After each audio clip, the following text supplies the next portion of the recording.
नमस्ते दोस्तों, आप सभी का फिर से हमारे चैनल सक्सेस स्टोरी में स्वागत है। आज हमारे साथ एक और नए गेस्ट हैं जो कि यूपी गाजीपुर से बिलोंग करते हैं और अमेरिका में एज लाइक वहाँ पे रिसर्च करते हैं। और वैसे तो कहें तो हम एक साइंटिस्ट भी नहीं कह सकते हैं और एक डॉक्टर भी कह सकते हैं। तो इनकी जो मोटिवेशनल स्टोरी है, जो इंप्रेशनल स्टोरी है, इसके बारे में हम आप सभी को बताने वाले हैं, जिससे आप सभी लोग काफी मोटिवेट हो सकते हो, काफी कुछ अपने लाइफ में जो होता है वो सीख सकते हो इनसे। कैसे कैसे इन्होंने पढ़ाई की, फिर कैसे कैसे इन्होंने अपने लाइफ में कुछ पाने के लिए कुछ खोया है, और जो हमारी जो लैंग्वेज है उसके भाषा में बोले तो कुछ पाने के लिए कुछ खोना पड़ता है। वैसे कुछ इन्होंने अपने लाइफ में किया है जिसके कारण ये आज अमेरिका में वर्क कर रहे हैं। तो चलिए इनके सक्सेस स्टोरी को जानते हैं। और आप सभी लोग, मैं पूरा विश्वास के साथ कहता हूं कि आप सब लोग काफी मोटिवेट हो गए इनसे। तो चलिए आप सभी को इनसे इंट्रोड्यूस कराता हूं। तो वेलकम सर, आप सभी का आपका हमारे चैनल पे स्वागत है और आपको बहुत बहुत धन्यवाद हमारे चैनल पे आने के लिए। तो संतोष सर, मेरी आप सभी से आपसे यही रिक्वेस्ट है कि प्लीज अपना इंट्रोडक्शन आप हमारे व्यूअर्स के सामने रखिए। Thank you Sandeep, thank you very much अपने चैनल सक्सेस स्टोरी पे हमें इनवाइट करने के लिए। और आप जितने लोग मुझे देख रहे हैं, आप सक्सेस स्टोरी पे देख रहे हैं और संदीप का चैनल मुझे बहुत अच्छा लगा। बहुत अच्छी मोटिवेशनल वीडियो शेयर कर रहे हैं और फ्यूचर में इनका चैनल काफ़ी आगे जाएगा। तो अगर सब्सक्राइब नहीं किए हैं तो इनको सब्सक्राइब कीजिए। एंड सबसे पहले आप सभी को नमस्कार, और मेरा नाम है डॉक्टर संतोष कुमार भारती। मैं अमेरिका में बल्टीमोर शहर में रहता हूँ। ये मेरीलैंड स्टेट में पड़ती है अमेरिका के। एंड मैं रिसर्च साइंटिस्ट हूँ यहाँ पे। मेरी वाइफ भी रिसर्च साइंटिस्ट है। मेरे 2 जुड़वा बच्चे हैं और मैं गाजीपुर का रहने वाला हूँ, एक छोटे से गांव का। और काफ़ी सारी मेरी पढ़ाई गाजीपुर से ही हुई है। मेरा बीएससी पीजी कॉलेज गाजीपुर से हुई है, गोरा बाज़ार में रह के पढ़ता था। और फिर इसके बाद मैंने एमएससी बीएचयू से किया। एंड इसके बाद वहीं से हमें कंपनी में जॉब लग गई। कंपनी में जॉब करते करते मुझे लगा नहीं, मुझे और आगे जाना है, तो कंपनी छोड़ के फिर पीएचडी करने चला गया। पीएचडी करके मुझे प्लान था कंपनी में जाएंगे वापस, पर फिर अमेरिका आ गए। सो 2012 से मैं अमेरिका में हूँ, जॉन हॉपकिंस यूनिवर्सिटी में। काफ़ी अच्छा काम चल रहा है। मेरे पापा हमेशा 3-4 महीने पे 6 महीने पे विज़िट करते हैं। अभी कोरोना में आए थे, 1 साल हमारे साथ रहे। 1 हफ्ता पहले गए हैं घर। तो बहुत अच्छा लगेगा और मैं डिटेल में अपनी स्टोरी शेयर करूँगा। So hope you like it. Okay, thank you sir, thank you. और मैं सबसे पहले मैं आप सभी से माफ़ी चाहूँगा कि आप सभी को कुछ बैकग्राउंड में नॉइस आप सभी को सुनने को मिल सकती है। तो पहले ही मैं आपसे माफ़ी मांग लेता हूँ, क्योंकि यहाँ पे जो गांव में सरस्वती पूजा रखा जाता है तो उसका भसान चल रहा है। तो आप सभी को कुछ बैकग्राउंड नॉइस मिल सकती है, तो प्लीज़ आप सभी इसे इग्नोर कीजिएगा और वीडियोस को पूरे अंत तक देखिएगा। तो सबसे पहले आप सर, जो आपकी जो एजुकेशन जहाँ से आपने स्टार्ट किया, जैसे कि आपने बताया कि गाजीपुर से आपने क्या बोलता है पीजी कॉलेज से आपने जो एजुकेशन लिया है, और गाजीपुर में रह के आपने स्टार्टिंग की जो प्रारंभिक जो आपकी प्राइमरी एजुकेशन होता है, हाँ, वो आपने गाजीपुर से किया है। तो इसके बारे में हमारे व्यूअर्स को कुछ बताइए कि आपने कैसे कैसे प्राइमरी एजुकेशन को गेन किया है। ओके, सो चलिए मैं आपको थोड़ा सा अच्छा सा बैकग्राउंड दे देता हूँ कि मेरे गांव की जो फैमिली लाइफ थी और पढ़ाई कैसे शुरू हुई। तो मेरे पापा राज मिस्त्री थे और घर पे ही रह के लोगों का जो भी ईंट का घर बनता है वही बनाते थे गांव में। बट अच्छे राज मिस्त्री थे तो उनको काम हमेशा मिलता रहता था। मेरी माम हाउसवाइफ थी, घर पे हमेशा गाय भैंस और ये सब बकरियाँ जो भी रहती थी उनको देखने के साथ साथ खेती का काम करती थी, और वो आंगनबाड़ी में सहायिका थी। मेरे पापा किसी तरह क्लास 7-8 तक पढ़ पाए थे और मेरी मम्मी नहीं पढ़ पाई थी। तो उन दोनों लोगों को लगता था कि नहीं, मेरे अपने बच्चों को पढ़ाना है। तो हम 5 भाई बहन थे, तो हमें पढ़ाने के लिए बहुत मोटिवेटेड थे। स्कूल बहुत सारे नहीं थे गांव में। हमारे ही गांव के एक लोग प्राइमरी का स्कूल खोले थे, प्राइवेट स्कूल था, तो वहीं पे हम लोग पढ़ते थे। तो झोपड़ी बना के स्कूल चलता था, कभी पेड़ के नीचे, कभी झोपड़ी में। थोड़ा स्कूल और आगे बढ़ा तो वो टाली वाला स्कूल बन गया, तो वहाँ पढ़ाई करते थे।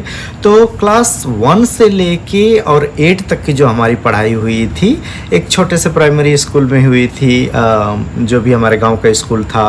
आसपास के सब टीचर लोग पढ़ाते थे, बट पढ़ाई बहुत अच्छी होती थी। तो जो बेसिक मेरा था बहुत अच्छा स्ट्रांग था। फिर वहाँ के बाद मुझे काफ़ी मोटिवेशन मिला, और गांव में भी बहुत झगड़े हो जाते हैं, तो इस झगड़े में स्कूल फंस गया, और फिर स्कूल की जो कंडीशन थी डाउन होने लगी। तो मेरे पापा ने बोला कि बेटा ये स्कूल छोड़ दो, क्योंकि यहाँ पे पढ़ाई अच्छी नहीं हो रही है अब। उसके बाद मैं जंगीपुर स्कूल में गया, जो लोग जानते होंगे शिव कुमार शास्त्री इंटर कॉलेज। तो मैंने वहाँ पे एडमिशन लिया, और काफ़ी अच्छे से वहाँ पे, काफ़ी अच्छे से तो नहीं कहेंगे, गांव से गया था, किसी तरह पढ़ाई किया वहाँ पे। सेकेंड डिवीज़न पास हुआ। कल्याण सिंह की सरकार थी, किसी तरह सेकेंड डिवीज़न पास हुए ग्रेस मार्क लेके। फिर वहीं पे इंटरमीडिएट किया मैंने, साइंस साइड से ही, केमिस्ट्री, बायोलॉजी, फिजिक्स और ये सब हिंदी इंग्लिश लेके।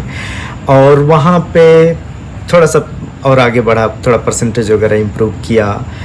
और इसके बाद फिर मैं पीजी कॉलेज में गया पढ़ाई करने के लिए, क्योंकि मैं उस टाइम पे मैं सोचा था कि इलाहाबाद जाऊंगा और बीए का मैं एडमिशन लूँगा एंड सिविल सर्विसेज वगैरह की तैयारी करूँगा। फिर लगा कि अगर नहीं हो पाएगा तो क्या होगा, कोई मोटिवेट करने वाला भी नहीं था। तो इलाहाबाद में बीए में एडमिशन होने वाला था, टेस्ट वगैरह क्वालिफाई कर लिया था, बट ये फिर पापा ने बोला, और हमें भी लगा कि अगर सिविल सर्विसेज में नहीं हुआ तो बीए करके मैं क्या कर पाऊंगा, अगर बीएससी किया रहूँगा तो कुछ नहीं तो ट्यूशन पढ़ा लूँगा। तो छोटा छोटा एम था। तो फिर प्लान चेंज कर दिया और इलाहाबाद में ना एडमिशन लिया। फिर सोचा बीएससी कहाँ से करना है, और सारे फार्म वगैरह निकल गए थे। तो मैंने गाजीपुर का लास्ट फार्म बचा था पीजी कॉलेज का, तो वहाँ पे भरा, टेस्ट वगैरह दिया और वहाँ पे क्वालिफाई हो गया, एडमिशन लिया। बहुत अच्छा लगा। बहुत सारे लोग हैं गाजीपुर से, और बहुत सारे लोग सो मैं आप लोगों को बताना चाहूँगा कि जब मैं बीएससी में एडमिशन लिया तो मुझे ये नहीं पता था कि मैं इंग्लिश में बीएससी होती है, और मैं डर गया और ये था कि मैं छोड़ के भाग जाऊँ। बट काफ़ी लोगों का मोटिवेशन मिला, हेल्प मिला, और टीचर बहुत सपोर्टिव थे। एक दो टीचर मुझे बहुत मानते थे, स्पेशली एक टीचर थे डॉक्टर रमाश्रय राय, सांवले से थे, माता माई की दागी थी, बहुत अच्छे केमिस्ट्री के टीचर थे। तो काफ़ी मुझे मोटिवेट भी करते थे कि तुम अच्छा पढ़ने में तेज हो, अच्छा कर लोगे। तो फिर वहाँ पे बीएससी में मेरा अच्छा नंबर आया, फर्स्ट क्लास नंबर आया, बीएससी कंप्लीट किया एंड देन बीएचयू में चला गया। यस, सो ये और बीएचयू में एक बार आप चले जाते हो तो बीएचयू की भी पढ़ाई बहुत औसम होती है। मैं सबके बोलता हूँ अपने साथ रिलेटिव्स को, एक बार चांस मिले बीएचयू में पढ़ने का, जाना चाहिए। फिर वहाँ से मेरा कॉन्फिडेंस इतना बिल्डअप हो गया कि मुझे किसी के मोटिवेशन की, किसी के सपोर्ट की, किसी की ज़रूरत नहीं है। वहाँ के टीचर, वहाँ का इन्वायरमेंट, जो कल्चर है, इतना अच्छा था कि मुझे वहाँ से कॉन्फिडेंस आने के बाद फिर इसके बाद मैं सब कुछ अपने आप करता गया।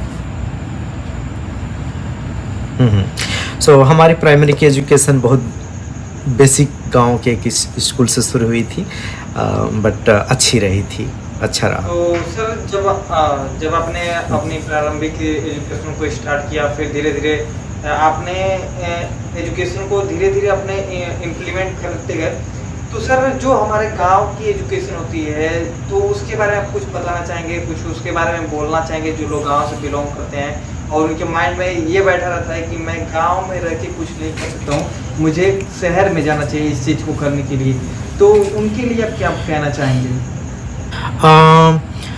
बेसिक पढ़ाई आपकी अच्छी है, उस पर फोकस करना चाहिए बाकायदे की शहर और गांव की बजाय। गांव में डेफिनेटली प्रॉब्लम है अच्छे स्कूल की, अच्छे टीचर नहीं हैं, ये प्रॉब्लम है, बट ऐसा नहीं है कि सारे स्कूल वैसे ही हैं। मेरा जो स्कूल था क्लास 1 से 8 तक वाला, उसके टीचर बहुत स्ट्रांग थे, जो भी पढ़ाए थे बहुत अच्छा पढ़ाए थे, तो हमारा कॉन्फिडेंस बहुत पढ़ाई में अच्छा था। बट फिर भी जब मैं जंगीपुर में गया, आज चाहे पीजी कॉलेज में गया, तो शहर के लड़कों को देख के थोड़ा सा नर्वस फील करते थे, या वो लोग इंग्लिश और बड़ी शुद्ध हिंदी बोलते थे तो नर्वस फील करते थे कि अरे यार वो तो बहुत तेज़ है। बट बोलने से किसी को जज नहीं करना चाहिए। मेरे बीएससी में यही हुआ था कि जितने बहुत टॉप लड़के थे, इंग्लिश में बोलते थे, क्वेश्चन करते सब कुछ, तो हम लोग डरे रहते थे। बट बाद में पता चला कि वो सारे लड़के फेल हो गए। ठीक है, तो किसी को लैंग्वेज से जज नहीं करना चाहिए, कैसा लुक है उससे जज नहीं करना चाहिए। और जो गांव के लड़के हैं, मैं उनको बता दूं, आप कैसा पहनते हो और कैसा बोलते हो, उससे अपने आप को इन्फीरियर मत फील करो, कि आप अपने आप को डाउन फील मत करो। आप क्या जानते हो उसके बेसिस पे आप अपने कॉन्फिडेंस को आगे ले जाओ। और यही मेरे साथ था कि मेरी जो बेसिक पढ़ाई थी वो अच्छी थी, वही मुझे हर जगह हेल्प करती थी। क्योंकि जब मैं कहीं किसी को सॉल्व करके मैं कुछ बताता था तो मुझे लगता था कि ओह मैं जानता हूँ और वो नहीं जानता है, तो मेरा कॉन्फिडेंस बिल्डअप होता था और लोग भी मुझे रिस्पेक्ट करते थे। तो गाँव में प्रॉब्लम है, बट आप मेहनत करोगे तो आगे जाओगे।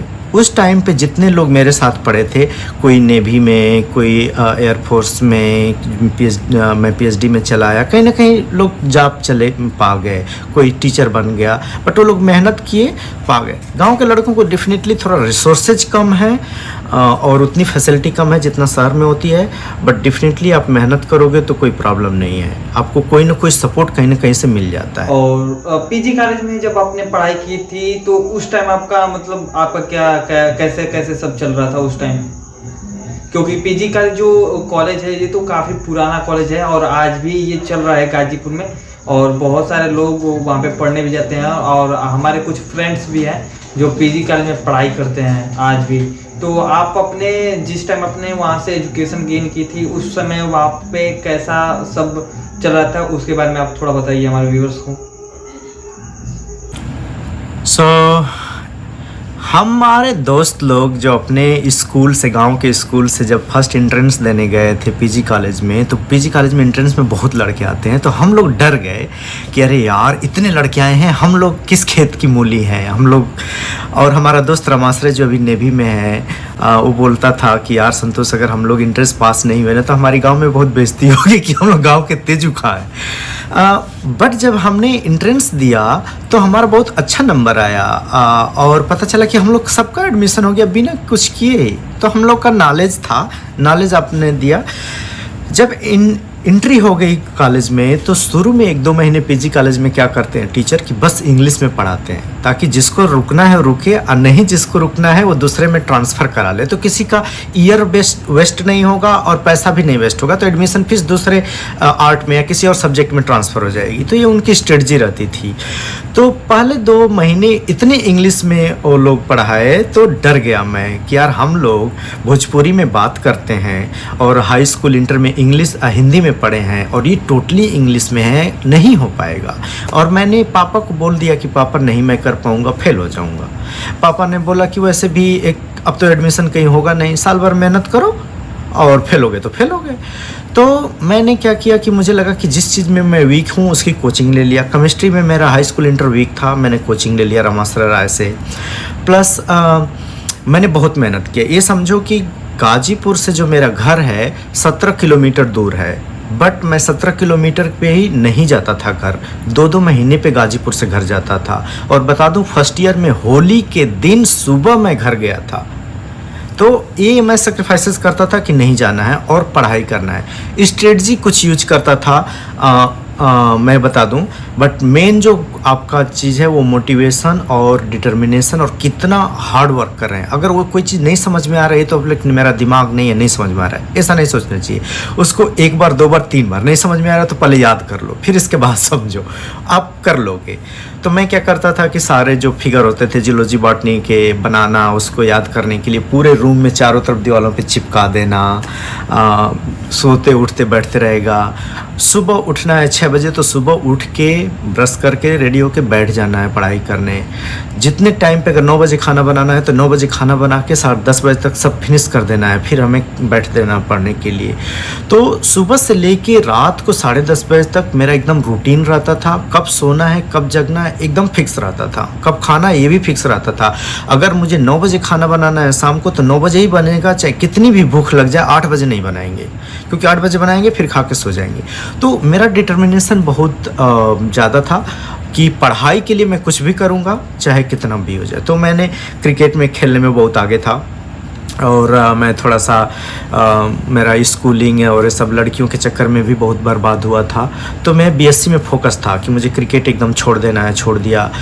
जो भी लोग लड़कियों की बात करते थे एकदम छोड़ दिया, कोई भी घूमने घामने वाला नहीं, ओनली टू फोकस हो गया था मेरा पढ़ाई के ऊपर। तो ये सोचो कि मैं बीएससी छोड़ने वाला था और सडनली फिर मेरा वहाँ पे फर्स्ट डिवीज़न आया और जो टॉप 15-20 लड़के थे उनमें मेरा नाम आया था। तो काफ़ी अच्छा था। तो मोटिवेशन, डिटर्मिनेशन और आप कितना टाइम दे रहे हैं उस पे है। तो कोई भी पीजी कॉलेज में पढ़ रहा है, PG college one of the best Purvanchal का कॉलेज है, आपको पढ़ना चाहिए और टीचर अच्छे हैं। मेरे टाइम पे बहुत अच्छे थे, अभी क्या सिचुएशन है I don't know. Okay sir, तो सर आप थोड़ी अपनी फैमिली के बारे में आप बात करते हैं। तो सर जब आपके पापा, मतलब मैं जानता हूँ जितना मुझे पता है, और सर आपके पिताजी, जब आपके पिताजी राजमिस्त्री नहीं थे तो उस टाइम वो क्या किया करते थे, और उस टाइम आपकी पढ़ाई लिखाई कैसे चलती थी? जब से मेरा होश है पापा राजमिस्त्री थे बट उससे पहले पापा बताते थे कि वो गांव में मेरे दादाजी बहुत पहले बीमार पड़ गए थे, तो मेरे पापा को पढ़ाई छोड़ के सब उनको देख रेख करना पड़ा। तो जो भी माटी खोदने का, चाहे टाली वाला काम, कोई भी काम मिल जाए वो करते थे। फिर स्लोली उन्होंने सीख लिया कि जो खपड़ेल का घर होता था उसको छाने के लिए भी मिस्त्री चाहिए होते हैं, तो वो काम सीखा। तो पापा कहता था कि सीखने के लिए कुछ भी बहुत सीख लेते थे और हमेशा सीखने के लिए रेडी रहते थे। फिर वहाँ से इनके एक कोई गुरुजी थे, उन्होंने इनको सिखा दिया कि ईंट का घर कैसे बनाना है, वो भी बहुत तेज़ी से काम सीख लिए। तो हमेशा वही काम करते थे राजमिस्त्री का। तो डेफिनेटली पैसे की प्रॉब्लम रहती थी। 5 भाई बहन हैं और सबको पढ़ाना लिखाना, उसी में मेरी बड़ी सिस्टर को टीबी हो गई थी तो उसकी दवाई कराना, तो बहुत प्रॉब्लम रहती थी। गांव में शुरू में बहुत कम काम मिलता था, तो जब नहीं मिलता था तब वो बनारस भाग जाते थे। कभी बनारस में काम करना, मिर्ज़ापुर काम करना, जो जहाँ काम खोजते रहते थे वो कि कहीं से काम मिल जाए। तो ये सब प्रॉब्लम थी। मम्मी खेती का सारा काम देख लेती थी। बकरियाँ, कुछ मुर्गियाँ, कुछ गाय, कुछ भैंस, ये सब रखती थी कि इनको टाइम पे बेच दें तो कुछ उससे पैसा निकल आए। फिर मम्मी खेती बाड़ी में से काफ़ी उगाने लगी, क्योंकि ज़्यादातर हम लोग की तरफ बंजर और ऊसर ज़मीन थी तो कुछ होता नहीं था। तो मम्मी सारे गाय और सब झाड़न ओड़न सब करके कंपोस्ट बनाती थी और उसको फिर जब डालना खेतों में, तो बहुत मेहनत किया मेरी मम्मी ने। तो उससे थोड़ा फसल उगना बंद ज़्यादा हो गई, तो अब हम लोग को ख़रीदना नहीं पड़ता था बाहर से। और देन स्लोली मम्मी भी आंगनबाड़ी में चली गई, तो उधर भी वो मेहनत करती थी। तो सब लोगों ने काफ़ी करके किया। ये समझिए कि बीएससी जब मैं कर रहा था तो उस टाइम पे मेरा खर्चा जो आ रहा था 1100 से 1200 रुपये आ रहा था। और उस टाइम पे मेरे डैडी की जो इनकम थी 2200 से 2500 रुपये महीना थी, टोटल फैमिली इनकम का लें तो आधा हमारे पे चला जाता था। तो इस तरह करके, और जब मैं एमएससी करने गया तो वो भी यही सिचुएशन थी। उस टाइम पे पापा की इनकम 3000 के आसपास रहती थी पर मंथ, और उसमें से मेरा 1500 रुपये महीने चला जाता था। थैंक्स टू BHU कि BHU में कास्ट ऑफ लिविंग, हॉस्टल में रहने का, खाने का बहुत सस्ता है, बहुत सस्ता है। तो इसलिए मुझे वहाँ पे बहुत अच्छा सपोर्ट मिल गया कि पैसा बहुत ज़्यादा नहीं खर्च करना पड़ा, और सारी बुक्स नहीं खरीदनी पड़ती है BHU में, सारी बुक्स मिली रहती है। तो BHU से मुझे बहुत हेल्प मिल गया। ओके सर, जब आप BHU में पढ़ाई किए तो उस टाइम आपको मतलब काफ़ी एक्सपीरियंस रहा है, BHU में भी आपने पढ़ाई की है। तो BHU में जब आप पढ़ाई करते थे तो आपको जो आपकी फ़ीस है वो तो आपको गवर्नमेंट की तरफ से कुछ मिल जाती थी, ठीक है सर। तो जो आपका जो BHU का एक्सपीरियंस रहा है वो कैसा रहा है, उसके बारे में थोड़ी डिटेल्स में जानकारी दें, क्योंकि बहुत सारे लोग BHU में जिनकी मतलब कुछ लोगों का क्या होता है, गोल्स होता है कि हम BHU में पढ़ाई करें, तो उनके लिए कुछ बताइए, कुछ उनको भी मोटिवेशन। काफ़ी चेंज होता है। और BHU एक तरह से इंडिया की टॉप यूनिवर्सिटी में आती है। रैंकिंग देखेंगे तो दिल्ली यूनिवर्सिटी या BHU फर्स्ट और सेकंड थर्ड पे ऐसे ही रहते हैं, तो BHU one of the top university में आती है। सो BHU में एडमिशन लेना आसान नहीं होता है। पूरा इंडिया से लड़के आते हैं, इंटरनेशनल स्टूडेंट भी आते हैं, तो आपको बहुत अच्छा सा प्रिपेयर करना पड़ता है। सो मैंने BSc सेकेंड ईयर से मेरा टारगेट था कि BHU में एडमिशन लेना है, क्योंकि हमारे एक टीचर ने मोटिवेट किया था कि BHU में पढ़ना बहुत अच्छी चीज़ है। पूरा थर्ड ईयर का जब मैंने BSc थर्ड ईयर का एग्ज़ाम देने के बाद गर्मी भर रह के मैं गाज़ीपुर में तैयारी कर रहा था कि मुझे BHU का एंट्रेंस का एग्ज़ाम देना है। तो BHU का एंट्रेंस का एग्ज़ाम दिया और मेरा हो गया। और जो लोग भी BHU के एंट्रेंस का एग्ज़ाम की तैयारी कर रहे हैं, बता दें टफ होता है और बहुत प्रिपेयर करके एग्ज़ाम देना होता है। आप BHU में एडमिशन करना है, पढ़ना है, तो पैसे के लिए कभी चिंता मत करो। आप किसी भी कैटेगरी में हो, जनरल या CST, वहाँ पैसा ना के बराबर है। BHU में किसी की भी फीस बहुत नहीं लगती है। जो लोग हॉस्टल से बाहर रहते हैं उनकी भी मैं बता दूं, जनरल कैटेगरी के लड़कों की भी फीस वहाँ पे बहुत कम रहती है। जो लोग बाहर रहते थे ना, उनका मेरे टाइम पे 2003 में 125 रुपये फीस रहती थी। बट एक बार एंट्री करना वहाँ पे मुश्किल है, क्योंकि आपको नेशनल लेवल पे कम्पीट करना है। तो मेरा एडमिशन हुआ, वहाँ गया, तो जो मैं प्रॉब्लम BSc में फेस किया था वहाँ भी वैसे ही प्रॉब्लम फेस किया, क्योंकि वहाँ पे इंडिया के one of the top school से लड़के आए थे, तो वो सुपर ब्रिलियंट थे। और मैं PG कॉलेज से गया था। घुस तो गए बट बहुत मतलब गधे वाले रैंक में थे, तो बहुत प्रॉब्लम होती थी। बट अगेन मैं बता दूं कि आपका फोकस होना चाहिए कि आपको पढ़ाई करना है, और आपका डिटर्मिनेशन, आप कितना हार्ड वर्क कर रहे हो, आप अपने अराउंड जो दोस्तों की सर्किल बना रहे हो, कितने हेल्पफुल सर्किल बना रहे हो, वो मैंने वहाँ पे फोकस एकदम रखा कि अच्छे अच्छे दोस्तों को जो मेरे से बहुत तेज हैं उनके पास टाइम स्पेंड करना, उनसे सीखना, उनसे हमेशा रिक्वेस्ट करना, यार मुझे बता दो। ऐसा नहीं कि मेरा बैचमेट है तो उससे मैं पूछ नहीं सकता, शर्म है। तो मैं अपने अराउंड 3-4 अच्छे दोस्तों की सर्किल बनाई और फिर हमेशा फोकस रहता था। और मैं गधा लड़का हूँ, चाहे कम रैंक में हूँ, तो मुझे क्या था और डबल मेहनत करनी थी। तो सर्किल बनाया, और मैं बता दूँ एक टीचर थे, उन्होंने मुझे क्लास में बोल दिया कि बेटा तुमसे MSc नहीं हो पाएगा BHU में, टाइम वेस्ट मत करो और छोड़ दो, इस तरह बोल दिया।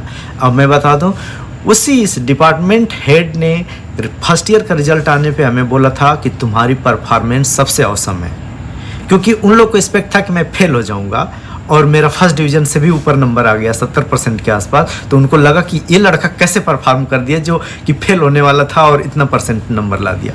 तो आपको मेहनत करना है, अच्छी दोस्त सर्किल बनाइए, फोकस रखिए, जिस चीज़ को एक बार में नहीं आ रहा है उसको 10 बार मेहनत कीजिए, तो होगा।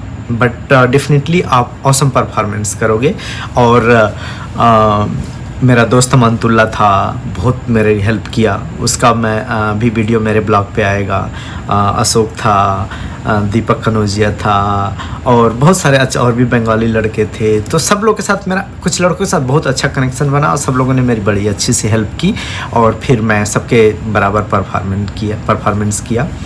और वहाँ रहते रहते ये हुआ कि जो नेट गेट क्वालिफाई करते हैं लड़के नेट, सो जो सेकेंड ईयर में जाके जो 15 लड़के नेट क्वालिफाई किए थे, उनमें से मैं भी एक था।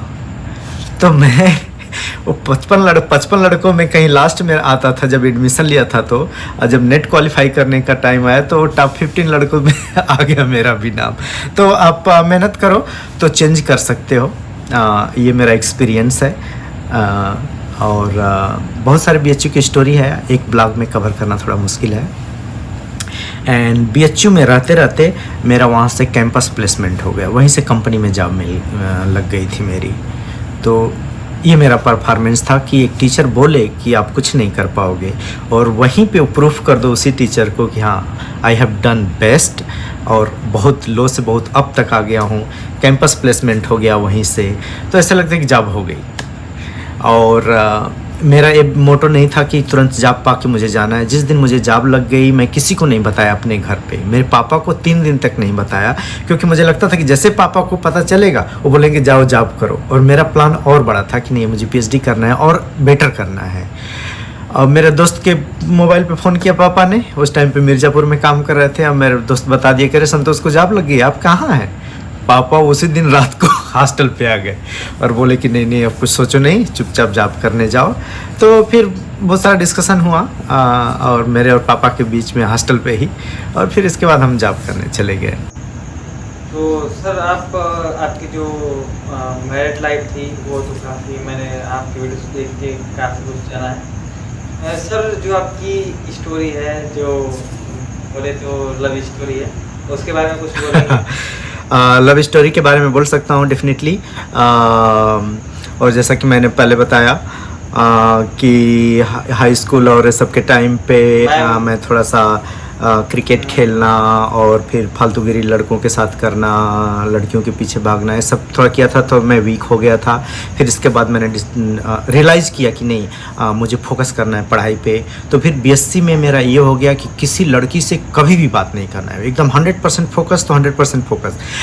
ऐसा नहीं है कि जो लड़की से बात करने वाले लोग गड़बड़ होते हैं या नहीं, बहुत ब्रिलियंट लड़के लड़कियां घुमा के भी पढ़ते हैं, तो आजकल का कॉमन ट्रेंड है। बट मेरे टाइम पे ऐसा ट्रेंड नहीं था और मैं फोकस नहीं कर पाता था, तो मुझे लगा ठीक है अभी मैं पढ़ाई पे फोकस करता हूँ। फिर इसके बाद बीएससी एंड एमएससी पूरा फोकस था। जब पीएचडी में गया तो डेफिनेटली सबको एक नीड होती है कि नहीं आपको शादी करना है, मेरे घर पे भी प्रेशर था और एक पार्टनर आपको चाहिए। तो मैं बाहर था तो मेरा मेन फोकस था कि मुझे ऐसी लड़की चाहिए जो हमारे गांव में और घर में जाए, हमारे जो कल्चर है उसके साथ भी सेट हो जाए, प्लस मैं जॉब करने हमेशा सिटी में ही रहने वाला हूँ, बड़ी सिटी में कहीं पे जिस तरह की मेरी जॉब होगी तो वहाँ भी सेट हो जाए, तो मेरा हमेशा ये रहता था। फिर वहाँ पे मैं अपनी वाइफ जो डॉक्टर कंचन सोनकर है, वो भी पीएचडी कर रही थी, उससे मिला। बहुत सीधी सादी अच्छी इम्प्रेसिव लड़की, ब्रिलियंट लड़की थी। तो मैं सीधा सीधा लव स्टोरी के चक्कर में नहीं पड़ा कि इसके पीछे लव स्टोरी चलाना है, घुमाना है, फिर प्रपोज करना है, नहीं। मैं सीधे सीधे उसको 1-2 महीने ऐसे ही वॉच किया और मुझे लगी कि नहीं ये बहुत ही अच्छा लड़की है फैमिली के हिसाब से, और मैंने इमीडिएटली उसको बोल दिया कि तुम्हारे घर में भी लड़का खोजा जा रहा होगा, हमारे घर में भी, तो आई थिंक हम लोग शादी कर सकते हैं।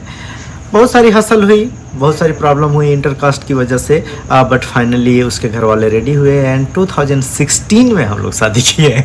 हम लोग मिले थे 2008 में, मैंने बोला था, और 2016 में हम लोगों ने शादी किया। तो काफ़ी इंटरेस्टिंग रही और मैं बहुत हैप्पी हूँ कि मैंने ये डिसीजन लिया, उसने भी ये डिसीजन लिया, और दोनों लोग सेम एरिया से हैं तो एक दूसरे को अंडरस्टैंड भी करते हैं, और काफ़ी अच्छी लाइफ चल रही है उसके साथ, वेरी हैप्पी लाइफ। ओके। तो सर अब आते हैं आपकी अमेरिकन जर्नी के बारे में। जैसे आपने अमेरिका में जाके एज लाइक डॉक्टर, एक रिसर्चर है, तो सर जब आप इंडिया में थे, जब आपने पीएचडी की और धीरे धीरे कंपनी में भी जॉब करने लगे, तो उस टाइम आपके माइंड में कैसे आया कि हाँ मुझे कब ये आपको रियलाइज हुआ कि मुझे आउट ऑफ कंट्री भी जॉब मिल सकती है? कभी मेरा मोटिवेशन नहीं था कि मुझे आउट ऑफ कंट्री आना है। मुझे हमेशा अपनी कंट्री पसंद है, अपनी कंट्री में रहना पसंद है। आज यहाँ पे हूँ, आप लोगों को देख के बहुत अच्छा लग रहा होगा मेरे ब्लॉग से कि बहुत हैप्पी और सुंदर लाइफ जी रहा हूँ, बट स्टिल दिल में कहीं ना कहीं रहता है यार कि सारी ये चीज़ें क्यों नहीं अपनी जगह कंट्री में है, क्यों नहीं मैं वहीं पे हूँ। तो ये चीज़ें हैं, मुझे कभी ऐसा नहीं था बाहर आना है, बट आप जहाँ जाते हो, जिस कॉलेज में जाते हो, वहाँ की कल्चर के हिसाब से देखते हो। जैसे BHU में गया तो मैं बहुत ब्रॉड हो गया और मुझे पता चलने लगा कि there are so many opportunity और स्कोप है, एरिया है जिसमें मैं जॉब कर सकता हूँ। तो वहाँ से जब PhD में गया तो वहाँ पता चला क्या कि जो इंस्टीट्यूट मैंने जहाँ से PhD किया है उसका नाम है centre of biomedical magnetic resonance.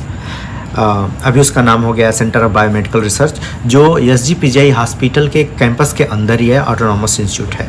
सो वो काफ़ी फेमस इंस्टीट्यूट है जिस एरिया में रिसर्च होता है, और वहाँ के सारे लड़के PhD करने के बाद अगर बाहर अप्लाई करते थे तो ऐसे ही उनको जॉब मिल जाती थी और सब लोग जा रहे थे।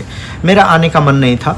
PhD करने के बाद मेरा थोड़ा मन था कि इंडिया में रहूँ। मैंने बहुत जगह जॉब अप्लाई किया और जॉब नहीं मिल पा रही थी, बहुत सारे रीज़न थे।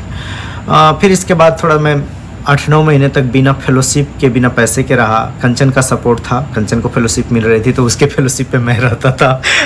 फिर लगा नहीं यार अब चलो सब लोग बाहर जा रहे हैं, हम भी अप्लाई करते हैं, कब तक इंडिया में जॉब खोजेंगे। फिर मैंने अप्लाई करना शुरू किया, मुझे यूएस से ऑफ़र मिला, मुझे नॉर्वे से ऑफ़र मिला, इंग्लैंड से भी मुझे ऑफ़र मिला था, प्रोसेस में था, ऑलमोस्ट क्लियर था, बट मैंने उनको रिजेक्ट कर दिया क्योंकि ये दोनों से बेटर ऑफ़र नहीं था। फिर नॉर्वे और यूएस के बारे में चूज करना था कि यहाँ जाना है, तो सब लोग बोले कि यूएस का रिसर्च और यूनिवर्सिटी की जो रैंकिंग है काफ़ी टफ है, जो प्रोफेसर ज्वाइन करने वाला हूँ वो भी अच्छा है, तो यूएस चला आया। तो कभी मेरा मन नहीं था, और यहाँ आने के बाद भी मुझे था कि 2-3 साल में मैं वापस चला जाऊँगा, और मैंने बहुत जगह इलाहाबाद यूनिवर्सिटी में और लखनऊ यूनिवर्सिटी में बहुत जगह एप्लीकेशन डाला, नहीं हो पाया, और कई सारे और भी रीज़न आ गए जिसकी वजह से मैं स्टक कर गया यहाँ पे। तो बहुत पर्सनल रीज़न थे, मैं शेयर नहीं कर सकता, बट बहुत सारे रीज़न की वजह से यहाँ पे रुक गया। तो कभी मोटिवेशन नहीं था, बट ये था कि मेरी क्वालिटीज़, कॉन्फिडेंस और नॉलेज जो था उसके बेसिस पे मैं वर्ल्ड में कहीं जा पा सकता था, तो इसीलिए मुझे कई कंट्रीज से ऑफ़र मिल गए थे। और कोई भी लड़का इंडिया से जो पीएचडी कर रहा है अच्छे इंस्टीट्यूट से या बीएचयू से या आईआईटी से, आईसर से या किसी अच्छे सीएसआर डीएसटी लैब से 3-4 अच्छे पब्लिकेशन रहते हैं और पीएचडी किया, उसको easily outside the country job मिल जाती है, तो लोग आ जाते हैं, आके फिर 4-5 साल 10 साल रहते हैं, फिर वापस आया कि मुझे जॉब नहीं मिल रही थी, तो मैंने सोचा मैं भी अप्लाई करता हूँ, बाहर देखता हूँ। और हमारे सीनियर्स ऑलरेडी बाहर आए हुए थे, तो उन्होंने ये भी नहीं बोला था कि तुम बाहर आओ, बाहर आना हम लोग के लिए अपनी मर्जी पे था, बाहर जाना है तो जा सकते हो, नहीं जाना है तो मत जाओ। तो हमारे यहाँ से बहुत सारे सीनियर आउटसाइड रहते थे, अमेरिका में, यूरोप में, इंग्लैंड में, तो हम भी जॉब नहीं मिली तो हमने अभी अप्लाई किया, फिर आ गया, तो मैं कहा चलो यार जॉब करने चलते हैं, यहाँ नहीं मिल रही है तो ऐसा कोई मोटिवेशन नहीं था, न मेरा मन था। तो और बहुत सिंपल होता है, जो पीएचडी करके सब कर लिए उनके लिए बाहर आना बहुत इजी होता है। अगर अच्छा क्वालिटीज है तो आप इंटरनेट से एप्लीकेशन डालिए, ईमेल कीजिए, प्रोफेसर आपकी सीवी रिव्यू करेगा इमीडिएटली। तो सर आपसे हमारा नेक्स्ट क्वेश्चन रहेगा कि सर जो लोग इंडिया से रह रहे हैं, इंडिया में एजुकेशन मतलब पढ़ाई कर रहे हैं, तो अगर जो वो सब लोग अगर जो अमेरिका में जॉब करने के लिए जाना चाहें तो उनके लिए क्या रिक्वायरमेंट है? पहली चीज़ तो फाइनेंशियल रिक्वायरमेंट आपको बहुत स्ट्रांग होनी पड़ती है, और मैं बता दूं किसी भी टॉप यूनिवर्सिटीज़ में आप अगर एडमिशन लेते हैं तो पैसा बहुत ज़्यादा आता है। तो पहली चीज़ तो आपको डिसाइड करना है कि उतना पैसा स्पेंड करते हैं कि नहीं करते हैं।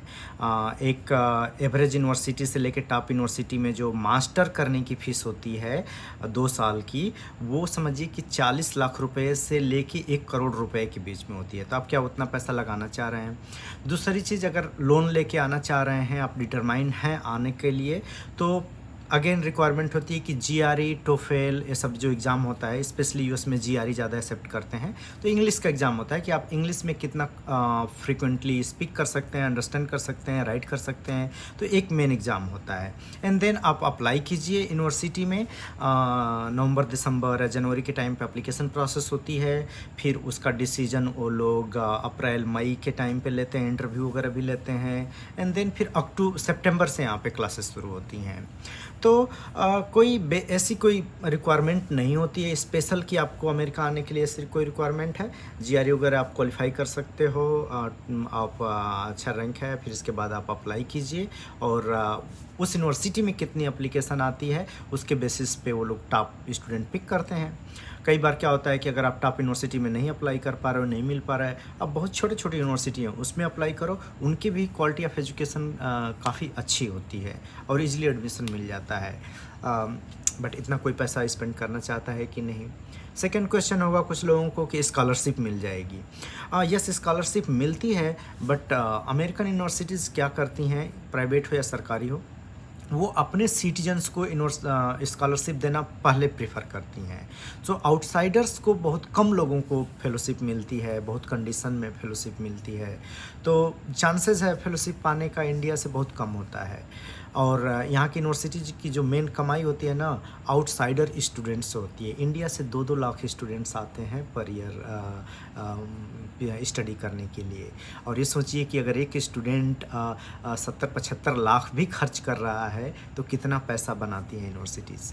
तो बाहर के स्टूडेंट्स को बहुत कम में लोग देते हैं फेलोशिप, तो फेलोशिप का चांसेस कम रहता है। सर एक बार रमेश चंद्रा के साथ रमेश चंद्रा सर हैं, उनके साथ भी मैंने इंटरव्यू किया था, तो वहाँ पे कुछ लोगों ने वीडियोस देखा था, ठीक है सर, और कुछ लोगों ने बीच से ही वीडियोस को कट कर दिया था, तो उनको ये मतलब कंफर्म नहीं हो पाया था कि अगर जो हमें अमेरिका में जॉब करनी है तो सबसे पहले क्या क्या चीज़ों की इम्पोर्टेंट होती है।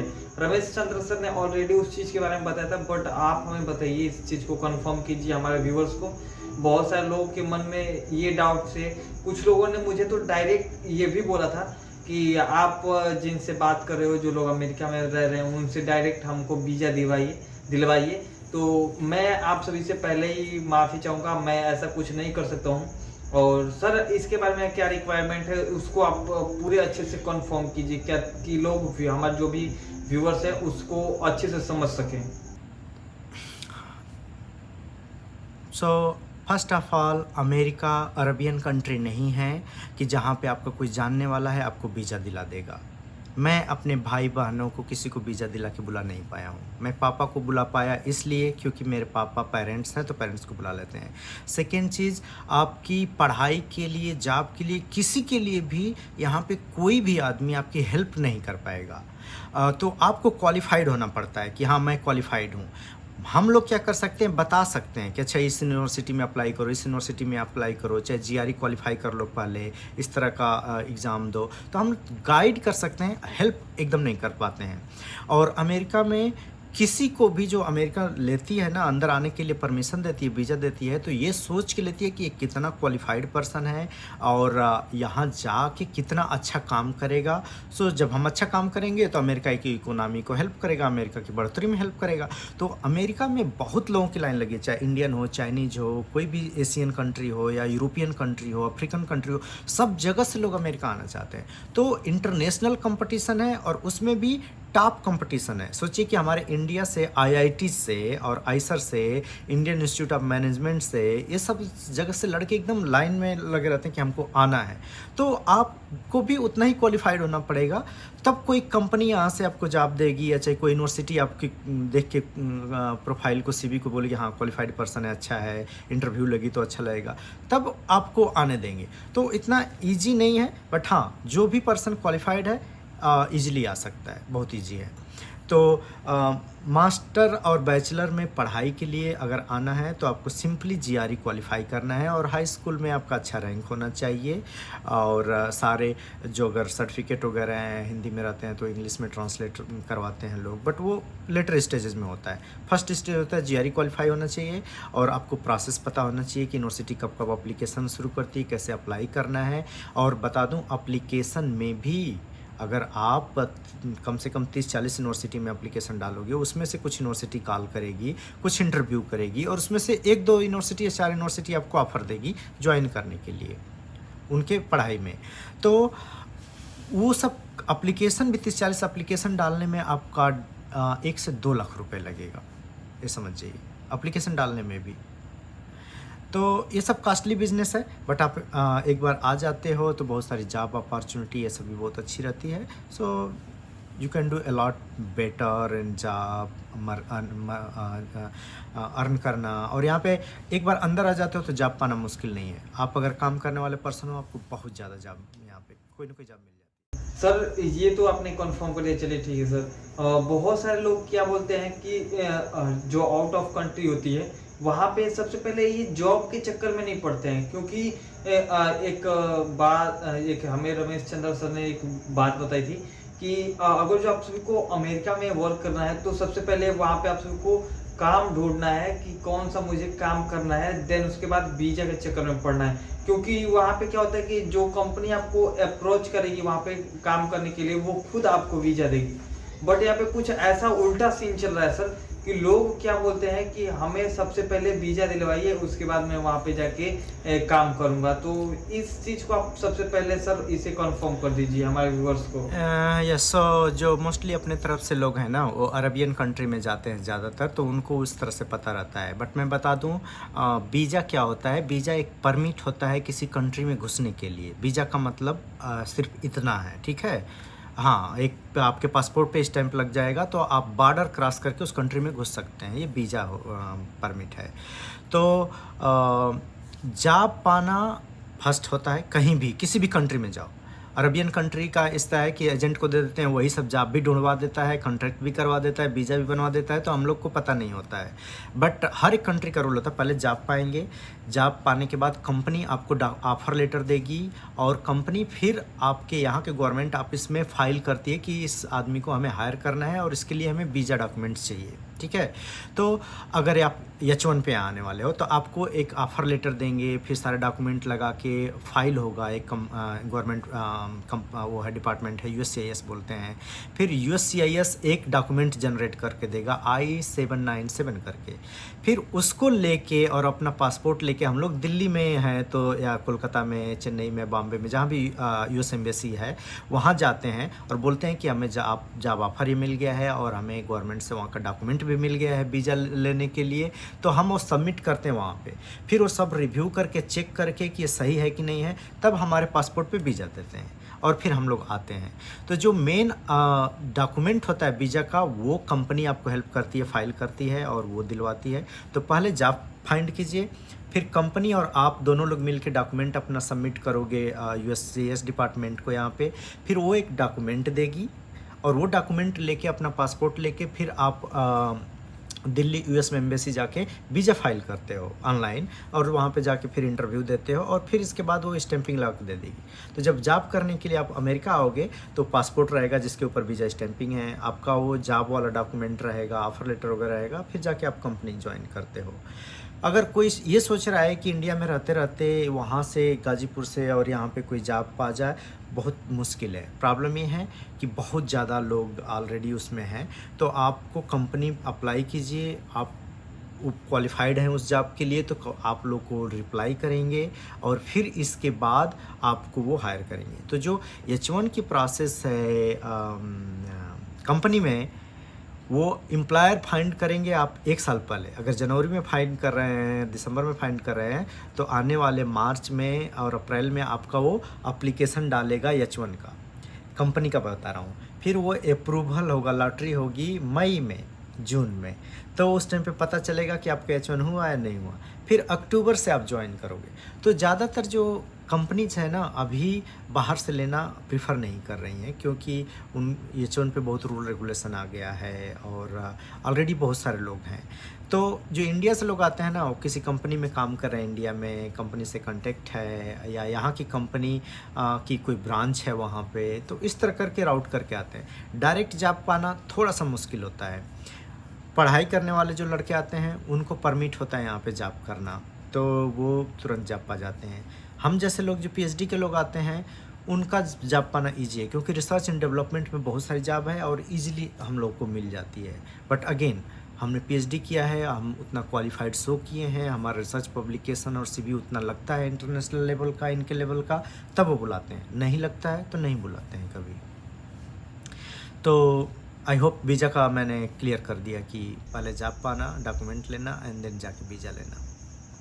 Okay sir. हाँ, तो और ये वीज़ा का रही मतलब ये नहीं है कि और वीज़ा का मतलब ये नहीं है कि आपको जॉब मिल गई। जैसे हमारे पापा को वीज़ा मिला हुआ है बट उनको जॉब करने के लिए वीज़ा नहीं मिला हुआ है, उनको कंट्री में आने और घूमने के लिए वीज़ा मिला हुआ है। Okay sir. जैसे टूरिस्ट वीज़ा जो होता है, जो सिर्फ घूमने वालों के लिए मिलता है। ठीक है सर। तो ओके सर, ये तो रही आपकी जो जर्नी थी, ये तो आपकी लाइफ से रिलेटेड थी। बट अब आते हैं कि यूट्यूब आपकी जर्नी, जो आपकी जर्नी रही है उसके बारे में आप थोड़ा हमारे व्यूअर्स को बताइए, अपने चैनल्स के बारे में थोड़ा इंट्रोडक्शन दीजिए। देन उसके बाद आपसे कुछ इम्पोर्टेंट क्वेश्चन पूछते हैं यूट्यूब के बारे में। तो सबसे पहले अपने जो आपका चैनल है उसके बारे में बताइए हमारे व्यूअर्स को। सो मेरे चैनल का नाम है डैड एंड ट्विंस और ये चैनल मैंने फैमिली ब्लॉग मेरा चैनल है। और यूट्यूब पे मैं जो फर्स्ट वीडियो अपलोड किया था ना, वो 2012 में अपलोड किया था जस्ट फन के पर्पज़ से। बट मैं यूट्यूबर नहीं बनना चाहता था, कभी नहीं यूट्यूब में मेरा कोई इंटरेस्ट था। बट वीडियो एडिटिंग और कैमरा चलाना ये सब पहले से मैं करता था। जब मेरे बच्चे हुए तो मैं बहुत ज़्यादा इंस्पायर्ड हो गया और बड़ा अच्छा लगता था कि इनकी सारी क्यूट क्यूट वीडियो और फैमिली की मेमोरी जो है क्रिएट करूं और सब शेयर करें लोगों के साथ। तब मैंने चैनल स्टार्ट किया और ये चैनल स्टार्ट किया था मॉम ऑफ द ट्विंस करके, कंचन के नाम से। बट कंचन ने इंटरेस्ट नहीं लिया और वो कैमरा के सामने बहुत फ्रेंडली नहीं है तो नहीं बोल पाती है, तो उसने बोला नहीं तुम शुरू करो। तो डैड एंड ट्विंस के नाम से मैं चलाता हूँ। इसमें फैमिली ब्लॉग बनाता हूँ, मेरे बच्चों की वीडियो से लेके अपनी लाइफ स्टाइल, सारी फैमिली स्टोरी, दोस्तों की स्टोरी, अमेरिका में हम लोग कहाँ घूमते हैं। हम लोग बहुत घूमते हैं, रोड ट्रिप मारते हैं, हाइकिंग, कयाकिंग, कैंपिंग और अच्छे अच्छे जगह जाना। तो वो सारी चीज़ें हम लोग अपने ब्लॉग पे शेयर करते हैं। और हम एक ट्राई करते हैं ये शो करने का कि एक पॉजिटिव फैमिली कैसी हो सकती है, how you can enjoy family. और बहुत सारे करियर के लिए मोटिवेशन तो मिल जाता है, बट बच्चों के साथ कैसे टाइम स्पेंड करें, कितना टाइम दें वाइफ के साथ, एक आप फैमिली लाइफ कैसे जीना चाहिए, वो भी हमारी लाइफ का बहुत इंपॉर्टेंट पार्ट है। अब करियर में ग्रो कर जाना तो बहुत कुछ है, बट फैमिली लाइफ भी एक बहुत इंटीग्रल पार्ट है। मेरा बच्चा कभी रिमेंबर नहीं करेगा कि मैं कितना पैसा खर्च किया उसके ऊपर, बट वो चीज़ ज़रूर रिमेंबर करेगा कि मैं कितना प्यार से उसके साथ खेला, कितना मस्ती करते हैं हम लोग। तो ये सारी चीज़ें मैं लोगों को शो भी करना चाहता हूँ। तो ये YouTube मुझे एक बहुत बेस्ट प्लेटफार्म मिल गया और इसीलिए मैं अपने गांव की भी स्टोरी, मम्मी पापा की स्टोरी, मेरी प्रीवियस स्टोरी और अभी की स्टोरी और बहुत ही सारे दोस्तों की स्टोरी शेयर करता हूं फैमिली ब्लॉग में। और आई होप जो लोग नहीं देखे हैं जाके देख सकते हैं। ओके सर के चैनल्स का लिंक और जो इनकी स्टोरी है, इन्होंने एक स्टोरी की एक क्या बोलते हैं कि जो इनकी जर्नी है उसके बारे में इन्होंने अपने चैनल पे बता रखा है। उस वीडियोस का, उस प्लेलिस्ट का जो उन सारे वीडियोस का जो लिंक है वो डिस्क्रिप्शन में मैं दे दूंगा और इनके चैनल का लिंक भी डिस्क्रिप्शन में होगा, जाके आप जरूर चेकआउट कीजिएगा। और सर की जर्नी को वहाँ पे भी आप चाहो तो जाके देख सकते हो, ये मुझे काफ़ी अच्छा लगा। और चलिए सर अब बात करते हैं कुछ इम्पोर्टेंट टॉपिक के ऊपर जो कि काफ़ी इम्पोर्टेंट है हमारे लिए। ठीक है सर, तो जब आपने YouTube चैनल स्टार्ट किया तो उस टाइम आपको आइडिया था कि आप YouTube से भी अर्निंग कर सकते हैं? मैंने फर्स्ट ऑफ ऑल अर्निंग के लिए नहीं स्टार्ट किया था एकदम। अभी भी मैं अर्निंग के पर्पस नहीं करता हूँ और जितना YouTube पे अर्निंग है अभी मेरी, वो मेरे जितना मैं टाइम डालता हूँ उसके हिसाब से मेरे लिए वो बहुत कम है। तो अभी भी मैंने उस पर्पस से नहीं स्टार्ट किया था, एज ए हॉबी स्टार्ट किया था और एज ए हॉबी ही मुझे अच्छा लगता है। और कोई पर्सन यूट्यूब स्टार्ट करना चाहता है तो उसके लिए मेरी एडवाइस है कि भाई यूट्यूब इस पर्पस से मत स्टार्ट करना कि मुझे पैसा कमाना है, क्योंकि अगर आप सक्सेस नहीं होगे ना तो फ्रस्ट्रेट हो जाओगे और बहुत सारे टाइम लगता है। जैसे मेरा चैनल 2.5 साल से चल रहा था और 3000 सब्सक्राइबर थे, बहुत सारे कोलाबोरेशन के बाद भी सक्सेस नहीं हो रहा था। तो अगर मैं पैसे के लिए करता तो मैं फ्रस्ट्रेट होकर छोड़ देता कि मुझसे नहीं हो पाएगा, मैं हॉबी के लिए कर रहा था। तो अभी मेरा चैनल ग्रो करना शुरू किया है, 8000 सब्सक्राइबर हुए हैं, बट अभी भी जितना वो पैसा आता है ना वो निग्लेजिबल के बराबर है। तो मैं पैसे के लिए नहीं करता हूँ, बट हाँ एक मेरा पैसन हो गया है और एक बहुत बेस्ट प्लेटफॉर्म मिल गया है।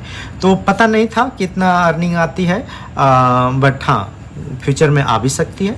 तो अगर कोई चीज़ मैं अच्छी शेयर भी कर रहा हूँ, अर्निंग भी होती है, तो नॉट ए बैड आइडिया, आप कर सकते हैं। बट ऑलवेज आप एज ए हॉबी स्टार्ट करो, as a side hustle start करो, इस पे मेन फोकस मत करो। आप मेन फोकस आपकी पढ़ाई है तो पढ़ाई करो, कैरियर है तो कैरियर पर करो, इसका साइड में करो। अगर आप बहुत बड़े यूट्यूबर हो गए 10 मिलियन 15 मिलियन सब्सक्राइबर वाले, देन यू कैन थिंक हाँ अब मेरा बिग बिजनेस हो गया, I can leave it. But मैं नहीं छोड़ने वाला हूँ अपनी जॉब और ये सब, और यूट्यूब मेरा जस्ट साइड फैमिली हसल है, फैमिली ब्लॉग बनाना, तो उस पर मैं बनाता रहूँगा। सर जो लोग यूट्यूब स्टार्ट करना चाहते हैं, जो लोग अभी स्टार्टिंग में हैं, तो उनको क्या आप बताना चाहेंगे? आपका जिस चीज़ में भी पैसन है, जिस चीज़ में इंटरेस्ट लगता है, वो एक इंटरेस्ट पे फोकस कीजिए और उसी पे अपना बस आप काम कीजिए। बट मैं कहूँगा कि यूट्यूब स्टार्ट करने से पहले 1-2 महीना आप खुद अपने आप को एनालाइज कीजिए कि रियली मेरा किस में इंटरेस्ट है और किस चीज़ को मैं करना चाह रहा हूँ, तो उस पर आप फोकस कीजिए और वही चीज़ हमेशा कीजिए। यूट्यूब आपको फाइंड करके ऑडियंस दे देगा।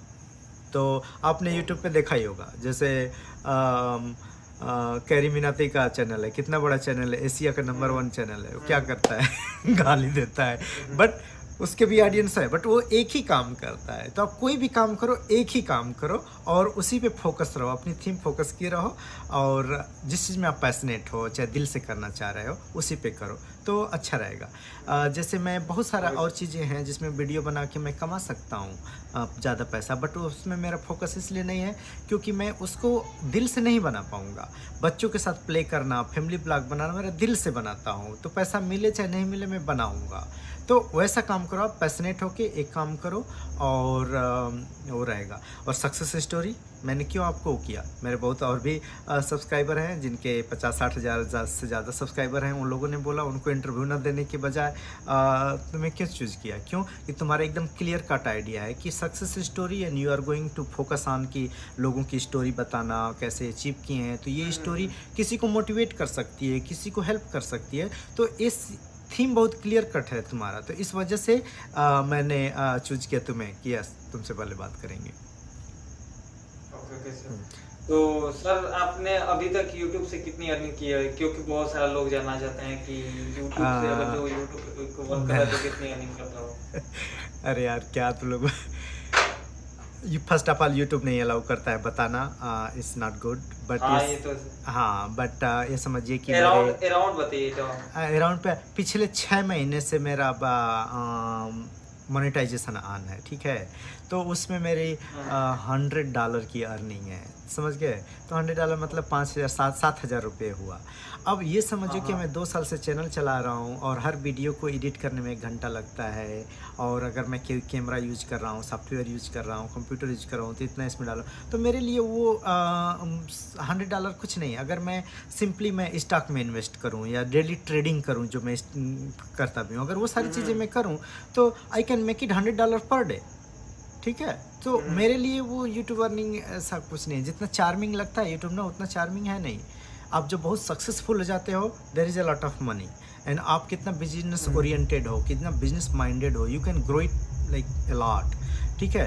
तो वो मेरा फोकस था भी नहीं और अभी भी नहीं है। तो ये मेरी पिछले 6 महीने की अर्निंग है। तो अब मेरे लिए वो सब निगलेजिबल है, मैं उसका कुछ करता भी नहीं, वैसे ही पड़ा हुआ है वहीं पे, उससे मेरा कुछ नहीं होने वाला। Okay sir. सर जो आपकी सर एक आपसे ये क्वेश्चन रहेगा कि जो हमारे व्यूअर्स हैं, ठीक है सर, उनको आप क्या एज लाइक मोटिवेशन के तौर पे आप क्या कहना चाहेंगे? सो मोटिवेशन के तौर पे यही कहना चाहेंगे भाई कि मैं एग्जांपल हूँ, और मेरे चैनल पे जाके देखिए और भी बहुत सारे एग्जांपल हैं कि आप एक बेसिक लेवल से जो बोलते हैं कि गरीब हैं, हम कुछ नहीं कर पाएंगे, चाहे हमारे पास पैसा नहीं है, चाहे हमारे पास बुक्स नहीं है, आप एक बार डिटरमाइन हो जाओ, आप एक बार फोकस हो जाओ और ये करो कि मुझे कुछ करना है, मैं करूँगा, ठीक है। तो आप कर सकते हो। आप छोटा छोटा ही गोल रखो अपनी लाइफ में, एक एक करके अचीव करो, आगे बढ़ते जाओ, आप आगे बढ़ जाओगे। बट अगर आपने डिसाइड कर लिया कि हाँ मैं करूँगा कुछ, मुझे मेहनत करना है, तो आप कर लोगे। और अपने दिमाग में ये मत पालो कि मैं नहीं कर पाऊँगा। आप बहुत बड़ा गोल मत रखो, जो गोल रखना है आप अपने हिसाब से, अपनी कैपेसिटी के हिसाब से गोल रखो और कर लोगे। 1 बार नहीं, 2 बार नहीं, 3 बार नहीं, 10 बार करो, आप कर लोगे। हम लोग मोहम्मद गजनी की स्टोरी क्यों सुनते हैं कि उसने मकड़ी के झाले से सीखा कि कितनी बार गिर रही है, चढ़ना है, गिरना है, चढ़ना है, और उसने वो किया। तो किसी भी लाइफ में, मैं मोहम्मद गजनी का फ़ैन नहीं हूँ, नहीं एग्जांपल देता हूँ, बट कोई भी चीज़ में आप 1 बार 2 बार में 10 बार में आप नहीं, आप उसको डिटरमाइन हो, आप कर सकते हो। और डेफिनेटली गांव के और जो लोग पुअर हैं उनके पास उतने रिसोर्सेज नहीं हैं, बट आपके पास जितने भी रिसोर्सेज हैं ना, आपको उसको यूज करने की कोशिश करो, अच्छे से यूज करने की कोशिश करो। आप सबसे ज़्यादा झुक के रहो, जस्ट सबसे लर्न करने की कोशिश करो। कभी ये मत बोलो कि मैं ज़्यादा जान लिया, हमेशा जानने की कोशिश करो। और मैं खुद एक एग्जाम्पल हूँ, कहाँ से आया हूँ, कहाँ पहुँचा हूँ। तो आप भी कर सकते हो। और ऐसा नहीं है कि मैं पढ़ने में ब्रिलियंट लड़का था, हाई स्कूल में 48% से पास हुआ हूँ, ग्रेस मार्क से पास हुआ हूँ, तो मैं बहुत तेज़ लड़का नहीं था। बट हाँ, डिटरमाइन था कि मुझे करूँगा, तो रगड़ा मारते रहा और फिर मैंने किया। और मेरा भाई भी थोड़ा मेहनत किया, पुश किया, वो भी काम है, अकाउंटेंट है गाजीपुर में ही, तो उसने भी कर लिया। वो भी पढ़ने में सुपर गधा था बट थोड़ा हमने पुश किया, थोड़ा उसने मेहनत किया, थोड़ा कोचिंग, थोड़ा रगड़ा मार के कर लिया। तो आप कर लोगे, कुछ न कुछ अच्छा तो ज़रूर कर लोगे। तो लाइफ में इम्प्रूव करो, यही हमारी आपके वो है। और यस, अपने अराउंड अच्छे दोस्तों को रखो और ऑलवेज ओके सर हमारे एक चैनल का एक मोटिव है कि जो भी हमारे गेस्ट होते हैं हमारे चैनल पे, उनसे मैं एक लास्ट में चल के एक हमारा एक क्वेश्चन जरूर होता है कि आपने हमारे चैनल को विजिट किया और आपने हमारे चैनल्स की जो वीडियोस हैं उनको एक दो बार खोल के देखा, एक दो वीडियोस, और आपका मन करे तो आप पूरी से हमारे वीडियोस देख सकते हैं। बट आप जब हमारे चैनल्स की वीडियोस आप देखें तो आपको क्या रियलाइज हुआ कि मेरे चैनल के अंदर क्या अभी कमियां हैं जिसे मुझे आगे चल के इम्प्रूव करनी चाहिए? पहले चीज़ तो अभी थ्रू आउट द इंटरव्यू एक पता चला। काफ़ी जिस हिसाब से मैं देखूं गाजीपुर में रह के और जिस हिसाब से चैनल स्टार्ट किए हो, जैसे अभी हम लोग रिकॉर्ड कर रहे हैं, इट्स रियली अप्रिशिएटिंग। कितना मेहनत कर रहे हो, तुम्हारा काफ़ी फोकस है, अच्छा है। वीडियो की क्वालिटी इम्प्रूव करना या फिर साउंड इम्प्रूव करना थोड़ा सा है। और मेन मैं बता दूं, इंटरव्यू को सारे क्वेश्चंस को लिख के रखो, पर्सन का बैकग्राउंड चेक करके, और सारे क्वेश्चन को। तो जितना कंसाइज होगा इंटरव्यू, जैसे आधा घंटा का इंटरव्यू रखो, इससे ज़्यादा नहीं, आधा घंटा से 45 मिनट, इससे ज़्यादा नहीं, आधा घंटा मैं कहूँगा, तो उतना लोगों को देखने का और आएगा। जैसे मैं जितनी यूपी टू की वीडियो में बनाया हूँ वो 1.5 घंटा रिकॉर्ड किया था और कट करके उसको आधा घंटा से 40 मिनट किया था। तो आप मेन चीज़ दिखाओ। वो थोड़ा लगा कि बहुत लंबा हो जाता है तो कई बार लोग छोड़ देते हैं, बट स्टोरी जो आप फोकस की हो, सक्सेस स्टोरी है, जिस हिसाब से 4 वीडियो डाला है, आई एम रियली इम्प्रेस्ड। और इसीलिए मैं तुम्हारे चैनल पे आया हूँ। ये सब्सक्राइबर के लालच में नहीं आया हूँ कि किसी से कोलाब्रेशन करूँगा तो सब्सक्राइबर बढ़ेंगे, नहीं। बट पर्टिकुलरली मैं तुम्हारे कंटेंट की वजह से आया हूँ कि तुम्हारे आइडिया क्लियर है। हाँ, धीरे धीरे तुम वीडियो क्वालिटी भी आप इम्प्रूव कर लोगे और ये सब ऑडियो भी इम्प्रूव कर लोगे, और थंबनेल अच्छे से डालो, अच्छा से अच्छा थंबनेल, वो भी अच्छा रहेगा। हाँ, ओके सर मैं आपको आई टोल्ड, हाँ सर बोलिए। सो अब मैं बताया कि हमेशा हमको लर्न करना चाहिए कहीं भी। जैसे मैं यूट्यूबर नहीं था, सॉफ्टवेयर एडिटिंग, वीडियो एडिटिंग ये सब नहीं जानता था, बट मैं अभी इसे सीख रहा हूँ, बच्चों के साथ सीख रहा हूँ। कल बच्चे हमारा गेमिंग चैनल बोल रहे मैं, कल बच्चे हमारे वीडियो गेम खेलेंगे, मैं उनके साथ कभी नहीं खेला हूँ, वो भी खेलूँगा। तो हमेशा हमें लर्न करना चाहिए, आप लर्न करते रहो। और तुम्हारा चैनल में I really wish you very very successful and like अच्छा चैनल रहेगा। हाँ, थैंक यू सर। सर मैं आप बता दूं आपको, मैं फ़िलहाल में इस समय DSLR कोई कैमरा यूज नहीं करता हूँ और मेरे पास वैसे कोई माइक भी नहीं है। और मैं आपको बता दूं, जैसे भी है मैं धीरे धीरे आने वाले टाइम में अपनी सारी चीज़ों को इम्प्रूव करता रहूँगा। और ऑडियंस की सपोर्ट है तो और काफ़ी अच्छा ही आप सभी को आने वाले टाइम में वीडियोस देखने को मिलने वाली है। तो लास्ट में फाइनली सर, लास्ट में हमारी जो ऑडियंस है जो इस वीडियो को देख रहे हैं, उनको आप क्या कहना चाहेंगे? वो तो ऑलरेडी मैं बोल चुका हूँ एज ए मोटिवेशन की तरह, बट यूट्यूब के हिसाब से पूछ रहे या not YouTube sir, as like a person, जो लोग इंडिया में रहते हैं और जो आप लोग आपकी वीडियोस ऑल्सो देखते हैं, जो लोग नहीं देखते होंगे, उनको आप क्या कहना चाहेंगे? ऑलवेज लर्न करो, हम्बल रहो, हमेशा सीखने के लिए झुके रहो। कभी भी आप किसी से अरोगेंट मत बनो। किसी को आप किसी के कपड़े से, किसी को बोली से, किसी को जज मत करो। और अपने आप को भी ये मत फील करो कि मैं इंग्लिश नहीं बोल पाता हूँ, चाहे ये नहीं कर पाता हूँ तो मैं इन्फीरियर हूँ। नहीं, आप स्मार्ट बनो नॉलेज से, देखने में नहीं। तो और लर्न करने के लिए आप हमेशा रहो, अपने सराउंडिंग एक दूसरे की हेल्प भी करते रहो। आप जितना हेल्प करते हो ना, वो दूसरे को हेल्प नहीं करते, अपने आप को भी आप हेल्प करते हो। तो अपने अंदर, अपने अराउंड एक पॉजिटिव जब फीलिंग आप लाते हो, पॉजिटिव इन्वायरमेंट क्रिएट करते हो ना, तो लंबे टाइम तक जाता है। और किसी भी सक्सेस पे पहुंच गए तो वहाँ जाके ना अरोगेंट हो और नहीं वहाँ पे स्टॉप करो।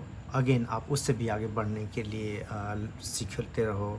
अपने दोस्तों को अच्छा सर्किल बनाओ। दोस्त बहुत इम्पॉर्टेंट है, और फैमिली तो वो बहुत इम्पॉर्टेंट भी है, और उनका यूज भी करो अच्छे से, क्योंकि अच्छे हैं तो आपको अच्छा के लिए हेल्प करेंगे हमेशा। यही मेरी आप सब लोग को वो है विशेष हैं। और आई होप सब लोग अपनी अपनी लाइफ में जो भी ड्रीम रखे हैं, सबका ड्रीम सक्सेसफुल हो, और होगा। आप मेहनत करोगे तो। Thank you very much sir, आप हमारे साथ पे आए, इसके लिए मैं आपको बहुत बहुत धन्यवाद करता हूँ। क्योंकि ये मुझे काफ़ी अच्छा लगा कि लोग आउट ऑफ कंट्री भी रह के काफ़ी अच्छा काम कर रहे हैं। इसके लिए मैं आपको बहुत बहुत धन्यवाद करता हूँ। ऐसे ही आप लोग काम करते रहिए और अपने लाइफ में अच्छी अच्छी अचीवमेंट गेन करते रहिए। और यही मेरी भगवान से प्रार्थना रहेगी कि आप जहाँ भी रहें खुशहाल रहें और आपकी जो फैमिली है काफ़ी अच्छी रहे, और जो भी आपके घर में जो आपके समर है, समीर हैं और मैम हैं, आप हमेशा हैप्पी रहिए अपने लाइफ में। और आई होप जो हमारे भी thank you very much, thank you very much thank you very much Sandeep, channel पे इनवाइट करने के लिए बहुत अच्छा लगा।